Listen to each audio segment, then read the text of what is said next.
Très bonne. Heu, ah bah, Louise, tu m'entends pas, mais que tout le monde m'entend, il y a un problème. Donc on avait fini, si ma mémoire est bonne, sur, le fait que, la seule faute en politique, c'était l'échec.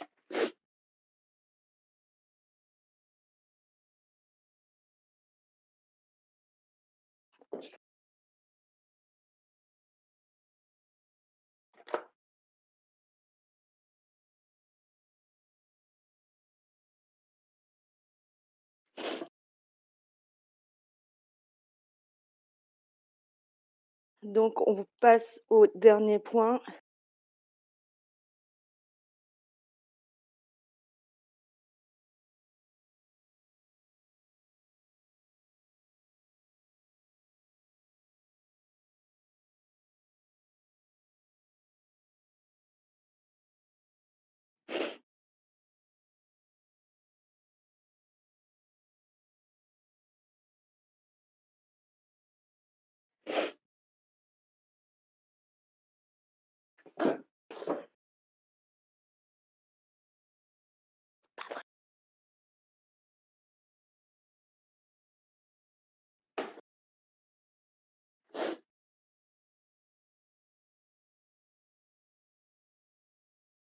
Donc la manipulation, c'est limite.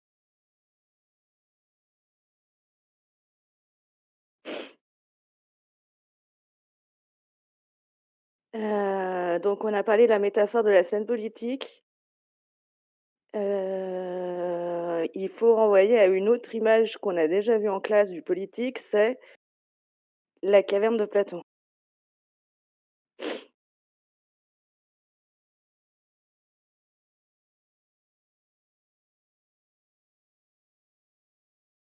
La caverne de Platon était déjà une métaphore de la politique avec des hommes qui étaient maintenus enchaînés, des sophistes derrière un muret qui projetaient des ombres, et puis les philosophes qui avaient comme mission d'essayer de sortir de la caverne pour venir ensuite éclairer les peuples.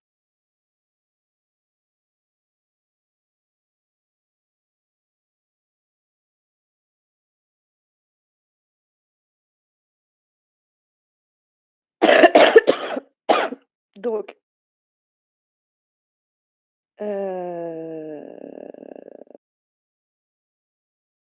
l'idée chez Platon, c'était qu'il fallait que le philosophe gouverne selon l'idée du bien.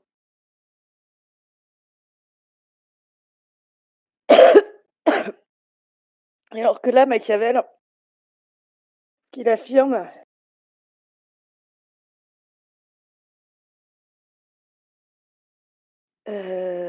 c'est que gouverner consiste simplement à se rendre maître des apparences.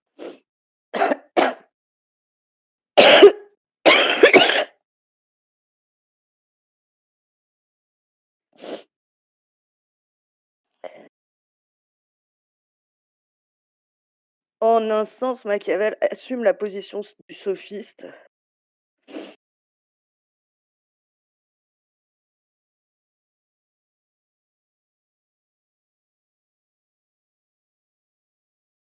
Il n'y a pas et il n'existe pas un monde en dehors de la caverne.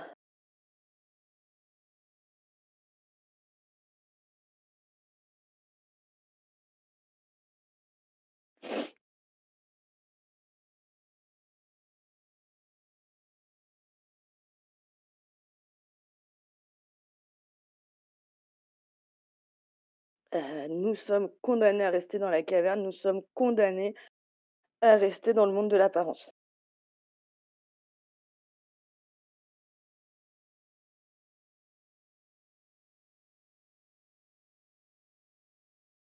Est-ce que c'est bon?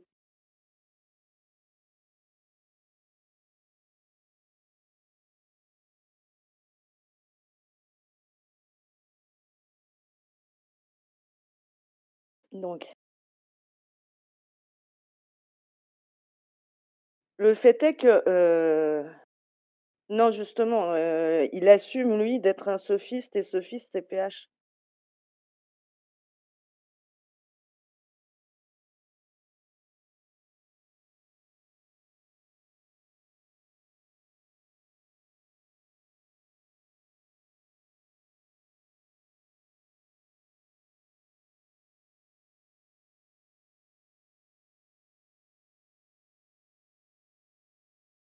Bon donc, un homme politique doit frapper l'imagination des gens auxquels il s'adresse, ça on l'a suffisamment montré.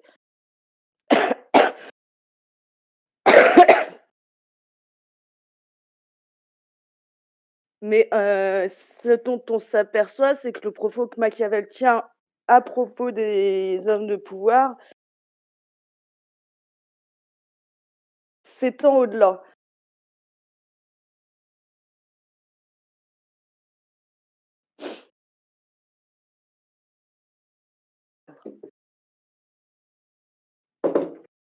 Toute personne, en société qui doit exercer une forme d'autorité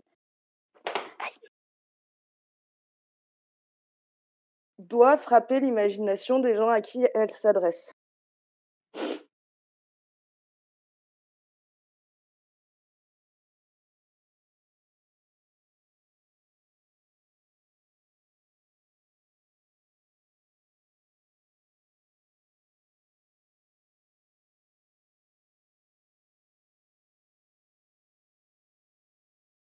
Qui exerce une autorité.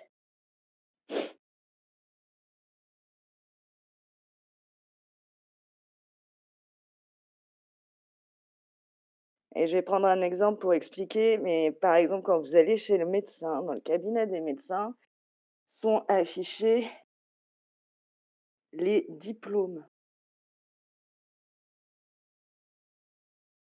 Je dis pas que les médecins le font de manière consciente, mais le fait de mettre les diplômes dans les salles d'attente, ça va psychologiquement jouer, puisque les patients vont se dire qu'ils ont affaire à quelqu'un de sérieux.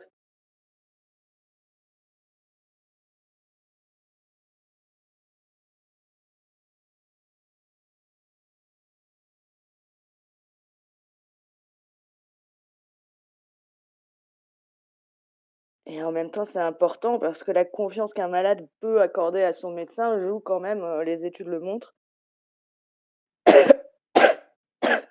dans la réussite des traitements.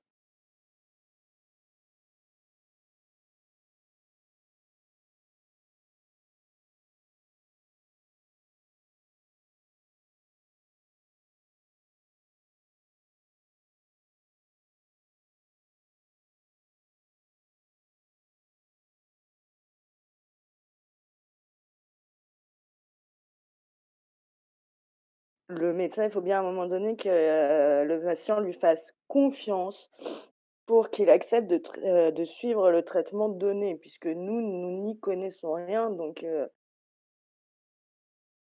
y a que psychologiquement on peut accorder notre confiance à quelqu'un. Sauf que, bah, les diplômes en réalité, et si ça se trouve, ils sont faux. De la même manière, quand vous avez des gens soi-disant experts qui interviennent à la télévision, ils sont souvent filmés devant une bibliothèque. Ça renvoie à l'idée que, bah, ils doivent être savants parce que dans l'esprit des gens, dans l'esprit des individus, le livre incarne le savoir. Sauf que rien ne garantit qu'il ait lu tous les livres qu'il y a dans sa bibliothèque.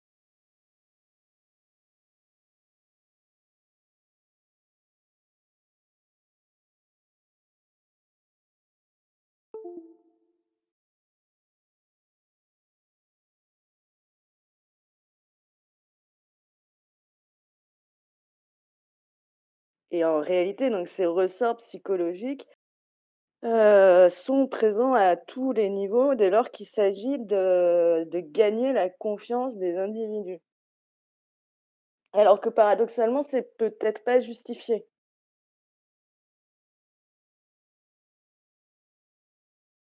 Je pense que beaucoup d'entre nous n'iraient pas chez un dentiste qui a les dents en mauvais état, sauf que, bah, le dentiste, c'est probablement pas lui qui se soigne les dents. Ça ne dit strictement rien de sa capacité à, prendre soin des dents des individus.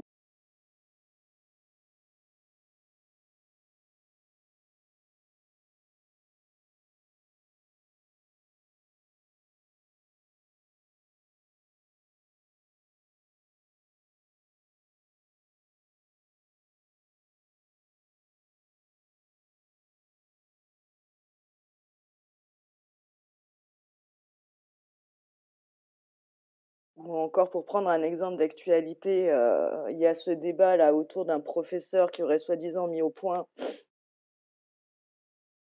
et je me prononce pas sur la question de l'efficacité ou non du traitement, mais il y a beaucoup de personnes qui ont essayé de discréditer, en s'appuyant sur son apparence physique. Parce qu'ils se disent: «Ben, dans l'esprit des individus, un médecin, ça ne doit pas avoir, une tenue vestimentaire pareille, donc on décrédibilise», alors que ça ne dit absolument rien de la validité ou non du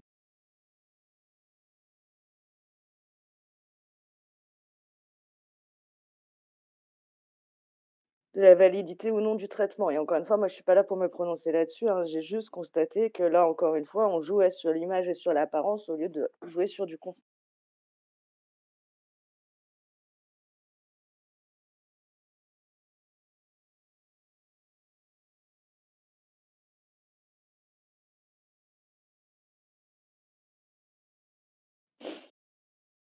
Donc clairement, Machiavel, c'est ce qu'on appelle un démagogue,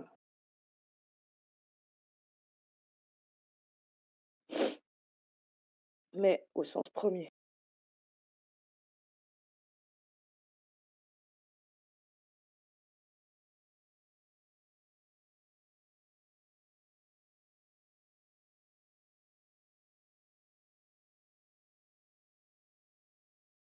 Au sens étymologique,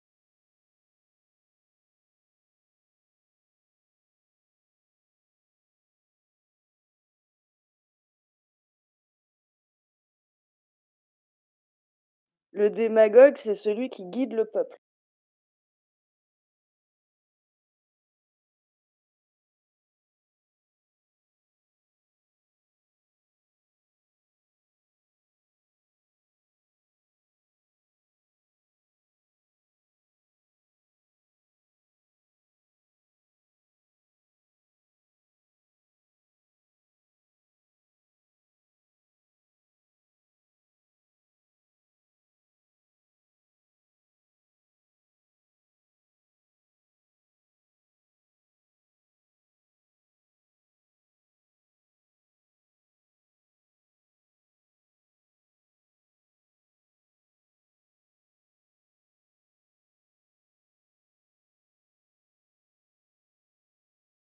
Machiavel. En tout cas, Machiavel dit que les hommes politiques doivent être des démagogues, mais des démagogues au sens premier, c'est-à-dire de guider le peuple.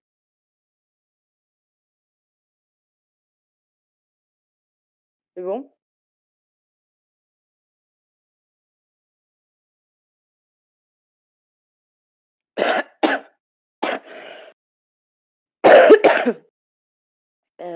Je rappelle, hein, je l'ai déjà dit, mais on est au XVIe siècle. On a encore une conception du peuple, hein, qui est un peu bête, un peu limitée, qui doit être guidée et éclairée par, les chefs de gouvernement. Très clairement, quand on lit Le Prince, hein, le peuple, c'est pas que Machiavel soit contre le peuple,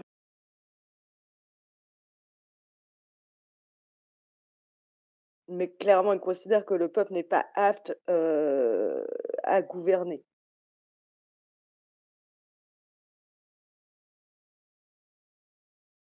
En revanche, c'est pas un démagogue au sens 2, sens qu'on entend aujourd'hui quand on dit de quelqu'un qui est démagogue. Aujourd'hui, quelqu'un qui est démagogue, c'est quelqu'un qui flatte le peuple, qui flatte les passions,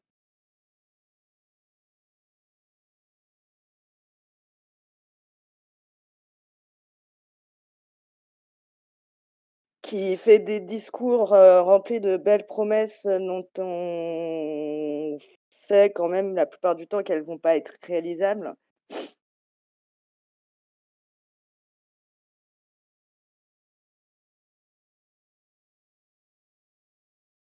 Et ça, Machiavel, ne l'est pas du tout, hein, puisqu'il le dit bien, à de nombreux endroits de l'ouvrage, qu'il faut savoir dire non aux aspirations populaires, quitte à ne pas se faire aimer.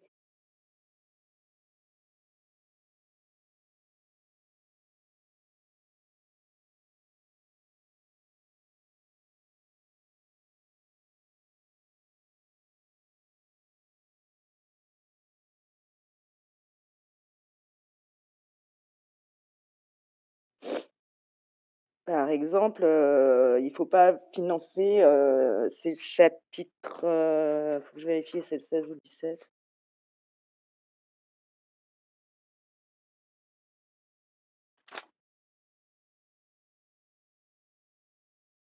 Chapitre 16 où il explique, quelque part contre, Laurent le Magnifique le premier que, trop financer les arts, c'est certes peut-être se faire aimer de son peuple, mais c'est aussi menacer de ruine,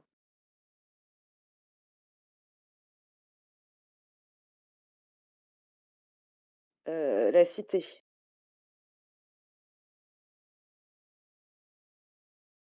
Encore une fois, avec cette conception, hein, que le peuple est un enfant, on ne sait pas d'emblée ce qui est bien pour nous, donc on a tendance à avoir des demandes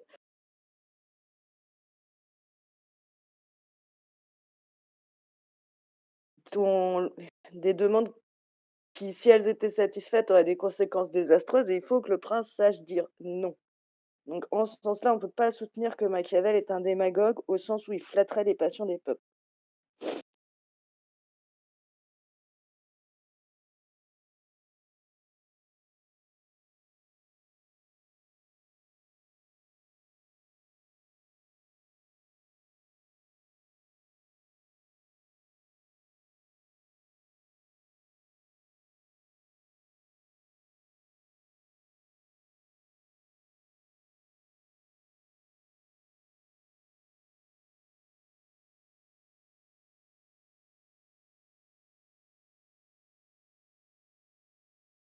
La plus grande critique qu'on pourrait formuler quand même envers Machiavel,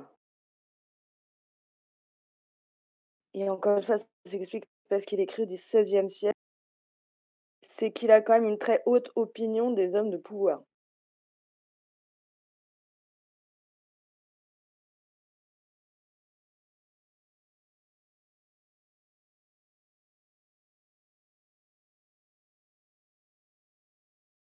C'est-à-dire qu'il insiste énormément sur le fait que pour manipuler, il faut prendre en compte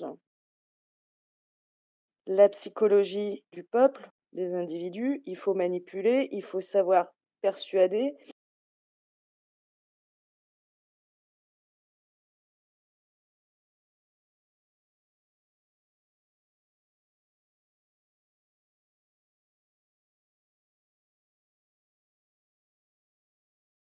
Alors, on ne peut pas lui donner tort, mais encore faut-il que ces gens-là soient au service du bien de l'État et du bien de la population.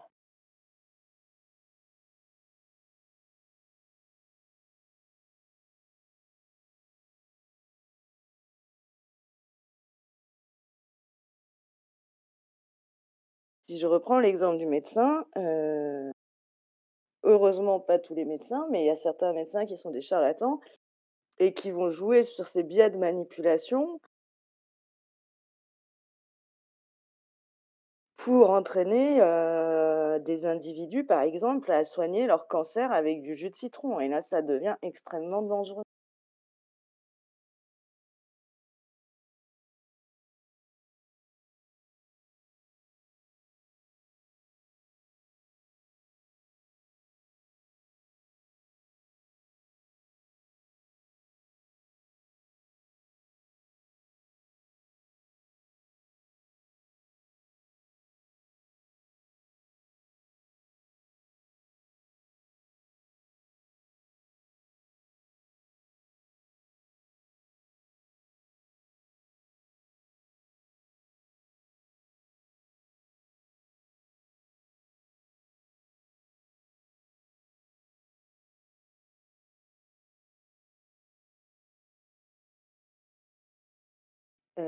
Honnêtement, tu soigneras jamais un cancer avec du jus de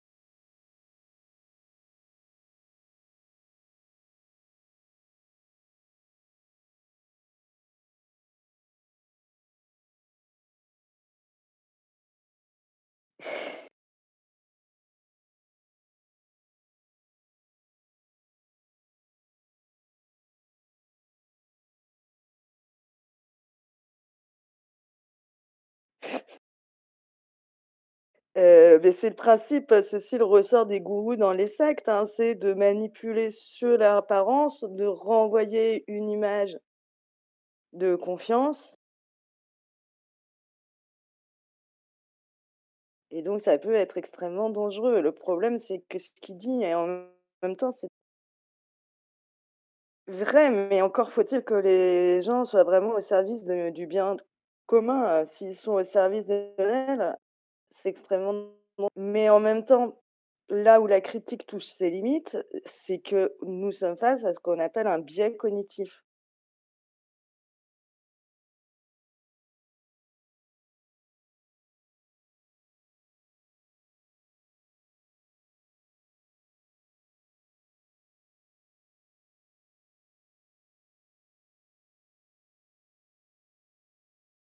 Un biais cognitif, c'est que le cerveau des individus, la manière dont on raisonne, heu et c'est le cas pour tout le monde, même si une fois qu'on en est conscient, on peut essayer de lutter. L'être humain raisonne d'une certaine manière et que cette manière de raisonner, elle est souvent biaisée. Je vais prendre un exemple de biais cognitif. C'est, ce qu'on appelle le biais de confirmation.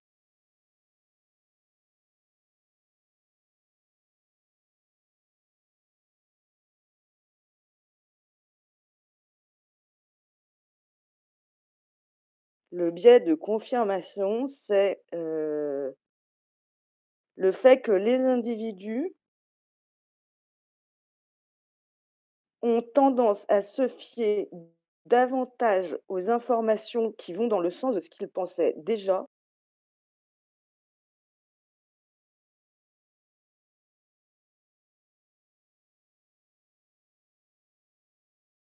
qu'aux informations qui vont à contre-courant de ce qu'ils pensaient avant.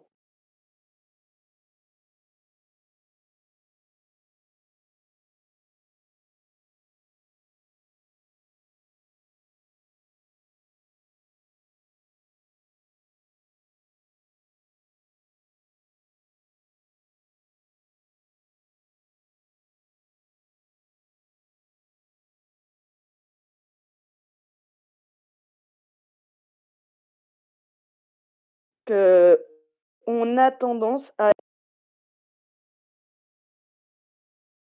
on a tendance à aller vers des informations qui confirment ce qu'on pense,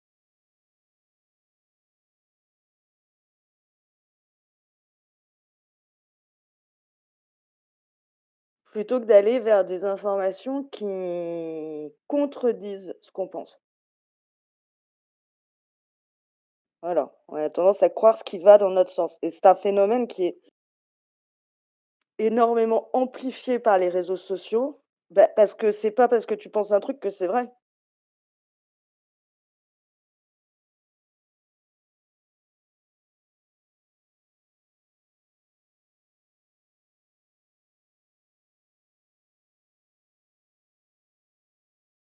Est-ce que tu comprends ce que je veux dire, Lucas?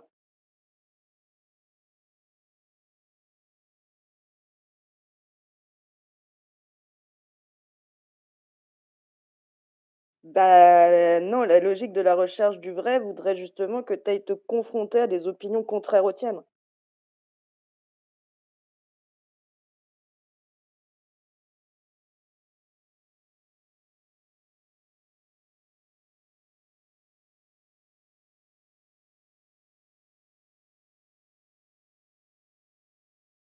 Et je disais, c'est un phénomène, on le voit particulièrement ce biais exploser sur les réseaux sociaux, où les gens s'agrègent entre gens qui pensent pareil et relaient systématiquement des informations qui vont dans leur sens.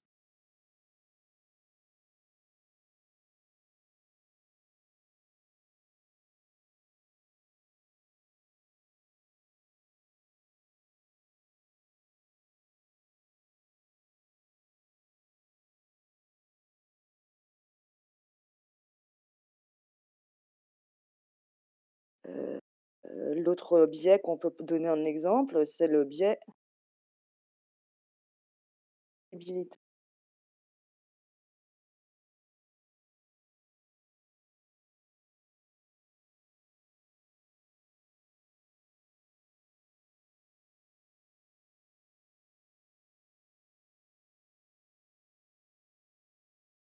Le biais de visibilité, c'est le fait que plus une action est visible, plus on a tendance à croire que c'est important.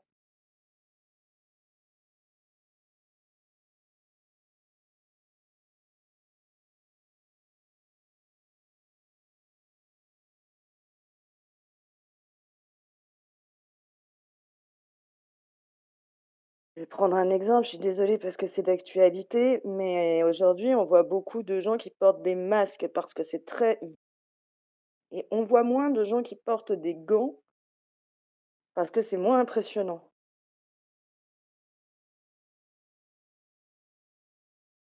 Sauf que d'après ce qu'en disent les médecins, oui, les masques, c'est important, mais les gants sont bien, bien, bien plus importants et ça, la plupart des gens, comme c'est moins visible, en fait, ont tendance à se précipiter sur les masques au lieu de mettre les gants.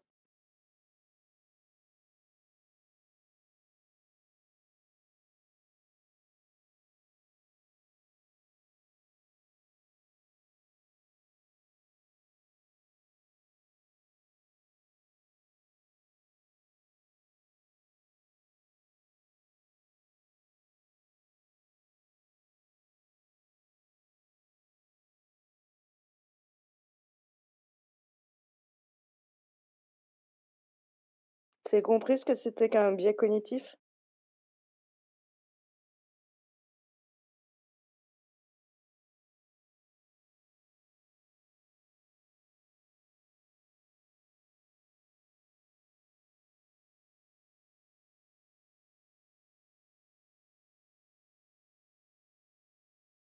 Après les biais, hein, tous les êtres humains y sont soumis et je rejoins un peu ce que je disais quand je faisais le cours sur la caverne.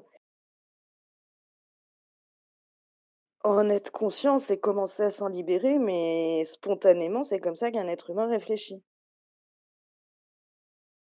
Donc là, Machiavel, montre qu'il y a bien un biais cognitif qui est le biais de l'apparence et très honnêtement, moi non plus, j'irais pas chez un dentiste qui a les dents pétées, hein.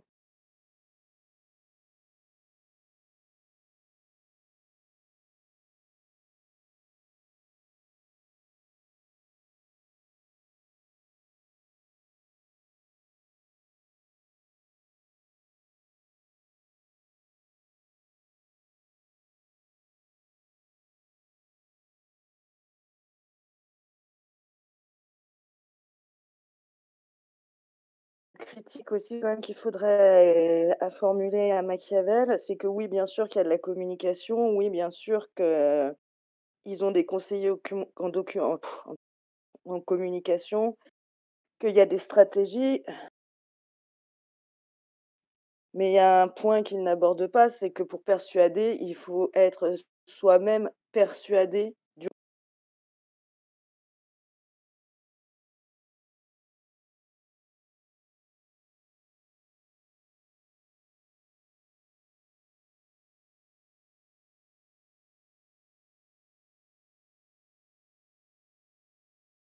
Je disais que pour manipuler, il fallait être persuadé que sa manipulation était légitime, il fallait y croire soi-même.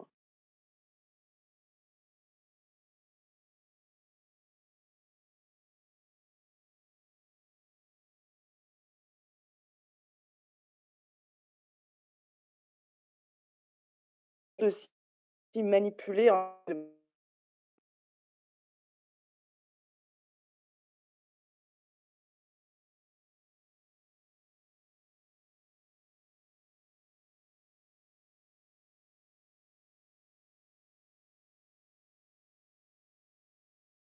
on disait que le prince jouait un personnage, mais à un moment donné, le personnage finit par se substituer à la personne.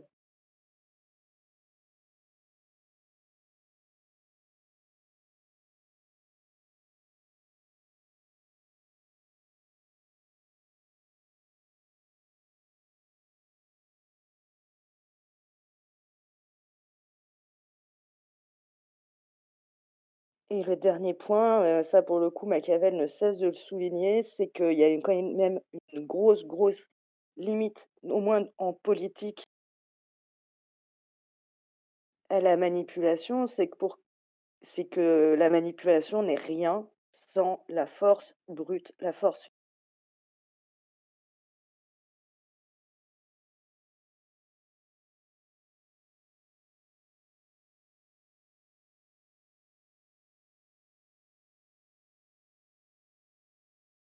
géopolitique, hein. S'il y a des discussions entre États,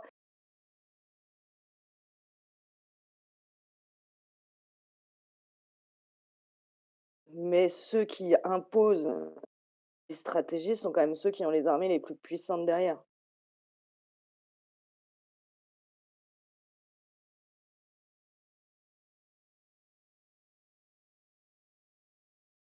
Et au niveau, dans le rapport avec la population,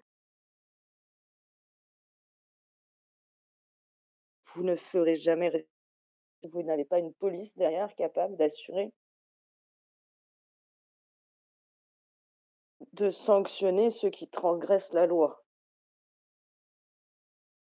On n'a pas encore fait la justice malheureusement, mais une loi qu'on enfreindrait et ce fait-là ne serait pas sanctionné, je suis désolée, c'est pas très français comme je viens de le formuler. Si une loi n'est pas sanctionnée, s'il y a pas de sanction quand on enfreint une loi, la loi n'est plus jamais respectée.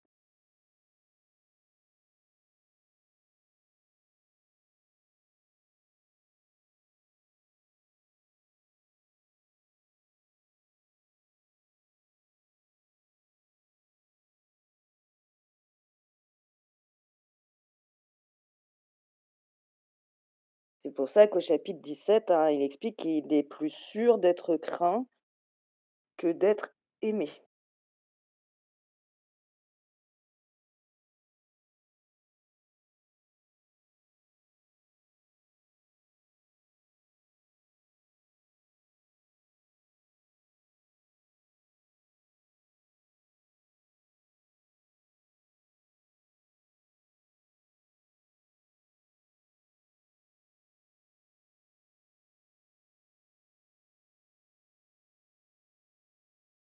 Est-ce qu'il y a des questions?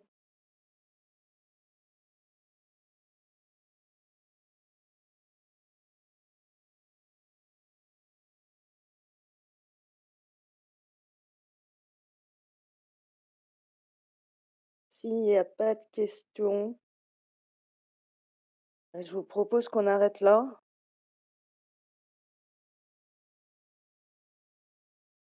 et on attaquera un nouveau chapitre, mardi.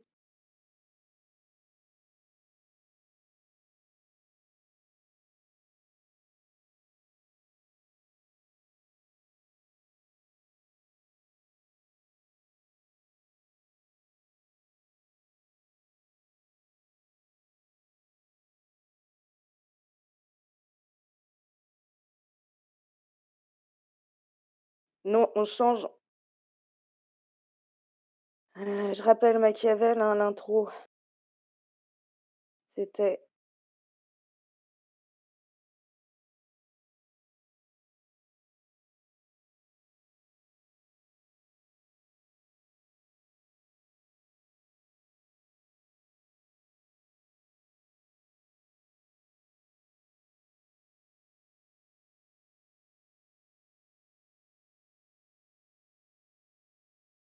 mais en fait, vous vous en rendez pas compte, mais on en a déjà fait 4, hein, des chapitres.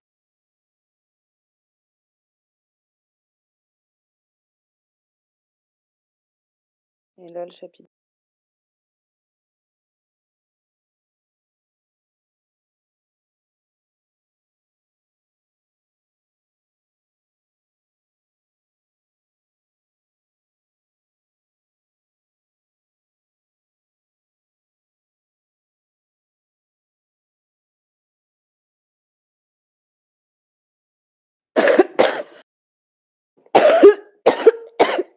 Pardon.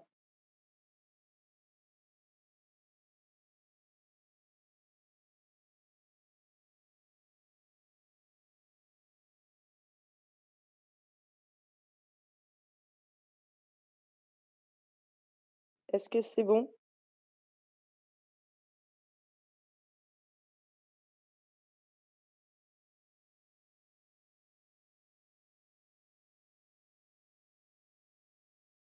OK et ben, bon week-end, soyez sages, lavez-vous les mains et à mardi.